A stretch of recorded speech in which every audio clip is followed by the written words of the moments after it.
ওয়ালাইকুম আসসালাম। কেমন আছো তোমরা? ভালো ম্যাম, আপনি ভালো আছেন? আবার এভাবে দেখবো এটা ভাবিনি। হ্যাঁ, কারণ র্যাকেটটা প্রায় অনিশ্চিত ছিল। যাই হোক, আজকের এই অনুষ্ঠানটা সফল করার জন্য আজকে এখানে উপস্থিত আছেন আমাদের কলেজে ঘুম পড়েছে।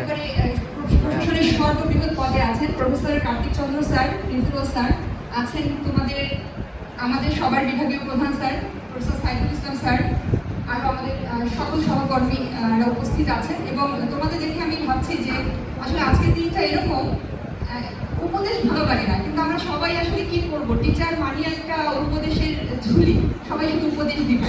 তো তোমাদের জন্য আমার বেশি ভালো লাগছে যে আজকের এই দিনটা, মানে আজকের পর থেকে তোমরা উপদেশ মুক্ত একটা জীবন লিড করবা, এই জন্য তোমাদের প্রতি অনেক অভিনন্দন। আর শিক্ষার বিষয়টা ঠিক এরকম যে সবকিছু শেষ হওয়ার পরে যেটা অবশিষ্ট থাকবে সেটাই তো শিক্ষা। এই ডেফিনেশন তোমরা জানো? দ্যাট মিনস স্কুল কলেজের পড়ালেখা শেষ হওয়ার পরে যতটুকু তোমাদের একেবারে বইয়ের পড়াশোনা ভুলে যাবে, তারপরেও যতটুকু মনে থাকবে ওটাই শিক্ষা। এবং সেই জীবনে আজকের পর থেকে দ্যাট মিনস এই কলেজ থেকে তোমরা বিদায় হচ্ছ এবং আজকের পর থেকে সেরকম একটা শিক্ষা থেকে তোমরা যাচ্ছ। তাই আজকে আর উপদেশ দিব না, তবে একটা জিনিস বলবো, সবাই অনেক পড়ালেখার বিষয় বলবে, চাকরির বিষয় বলবে, সেগুলো এখন তোমরা নিজেরাই ফিল করবে, কারণ এরপর থেকে তোমাদের একটা নতুন লাইফ, সেটা হচ্ছে বেকারত্ব জীবন শুরু হবে। তাই তোমরা নিজেদের তাগিদেই তোমরা, আমি জানি তোমরা পড়ালেখার প্রতি আগ্রহী হবে, আর এই ব্যাচটা নিয়ে আমাদের এমনিতে অনেক বেশি আশা। তাই আমি বিশ্বাস করি তোমরা নিজ দায়িত্বে এটা ফিল করবে। তবে যেটা করবে না সেই জিনিসটা আমি তোমাদের বলি, যে আমি আমার ফ্রেন্ডদেরকেও দেখেছি যারা খুব কষ্ট করে বড় হওয়া, খুব মানে একবেলা ভাত খেতে পারে, দুই বেলা খেতে পারতো না, ঠিক ওই রকম ফ্রেন্ডের কথা বলছি। তারা খাবারের অভাবে এভাবে পড়ালেখা করতো যে একটা সিঙ্গারা কিনতো দুপুরে, ওই সিঙ্গারা দিয়ে ভাত খেত, সিঙ্গারার মধ্যে যে আলুগুলো থাকে না ওইগুলো দিয়ে ভাত খেত।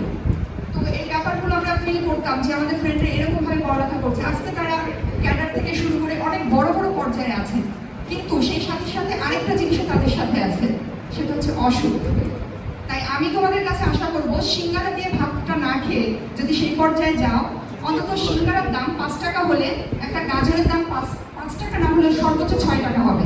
তাই সিঙ্গারা না খেয়ে তোমরা গাজর কিনে সেটা সালাদ করে খাও।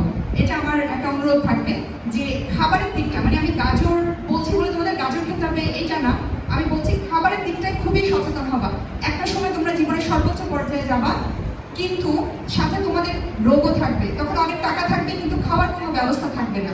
তাই এখন থেকে খাবারের বিষয় নিয়ে বেশি সচেতন হবা। যারা হলে থাকছো, বাবা মা থেকে দূরে থাকছো, তারা সিঙ্গারাটাকে অ্যাভয়েড করবা, দ্যাট মিনস ভাজা খাবারগুলোকে অ্যাভয়েড করে সুন্দর খাবারগুলোকে, জীবন্ত খাবারগুলোকে রিসিভ করার চেষ্টা করবা। তাহলে মেমোরি ভালো থাকবে, পড়তে বেশি আগ্রহ হবে এবং ক্যারিয়ার সম্পর্কে নিজেরাই ফিল করতে পারবা যে আমাদের কি করা উচিত। আজকে এ পর্যন্তই। তোমাদের ভবিষ্যৎ সুন্দর হোক সেই আশা করি। সেই সাথে সাথে আশা করি যখনই চাকরি হবে, যখনই ভালো খবর হবে, মিষ্টি সহ আমাদের ডিপার্টমেন্টে চলে আসবা। ধন্যবাদ।